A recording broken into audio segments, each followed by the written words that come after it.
Жашыл энергетикага өтүүнү тездетүү, кайра жанма энергия булактары боюнча алдыңкы тажрыйбалар менен алмашуу, аймактык энергетикалык коопсуздукту чыңдоо. Борбор Азия өлкөлөрү 16-чы Евразиялык Каз инженерия форумунда бул багытта бир катар макулдашууларга жетишти. Форумдун сессияларынын бири Борбор Азиядагы энергетикалык өтүүнү тездетүүгө арналды. Талкууга аймак мамлекеттеринин тармактык министрлери, эл аралык уюмдар жана каржы институттарынын өкүлдөрү катышты. Алар 2030-жылга карай кайра жанма энергия булактарынын кубаттуулугун 3 эсеге көбөйтүү жана алардын натыйжалуулугун арттыруу боюнча конкреттүү иш-аракеттерге өзгөчө көңүл бурушту. Бул жагынан алганда Казакстан айлана чөйрөгө көмүртектин бөлүнүп чыгышын азайтуу жана альтернативдүү энергия булактарын өнүктүрүү багытына артыкчылык берип келет. Эгерде башынан бизде айрым пилоттук долбоорлор гана болсо, бүгүнкү күндө өлкөбүздө жалпы кубаттуулугу 3,2 гигаватт ашык 158 жылуулук электр борбору объектиси иштейт. 2025-жылы кубаттуулугу 450 мегаваттан ашкан дагы 9 жаңы объектини, ал эми 2035-жылга чейинки орто мөөнөттө алдыңкы эл аралык компаниялардын катышуусу менен кеминде 8,4 гигаватт жаңы кубаттуулукту пайдаланууга берүүнү пландаштырып койдук. Бул кадамдар 2030-жылга карай Казакстандын айлана чөйрөгө зыяндуу заттардын чыгарылышын 15%га кыскартууга, ал эми 2060-жылга карай жалпы көмүртектин бейтараптуулукка жетишүүгө багытталган.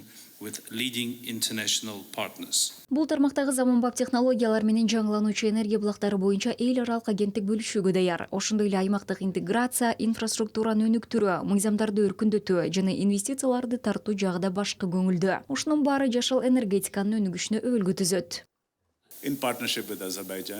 Азербайжан менен өнүклөштүк алкагында биз Борбор Азияда кайра жанма булактарды тездетүү боюнча демилгени баштадык. Бул ыкма дүйнөнүн башка аймактарында ийгиликтүү ишке ашырылып жатат. Биз эми аны бардык мүчө мамлекеттердин катышуусу менен аймакта колдонууга кызыктарбыз. Негизги максат инвестицияларды тартуу процессин мүмкүн болушунча тездетүү.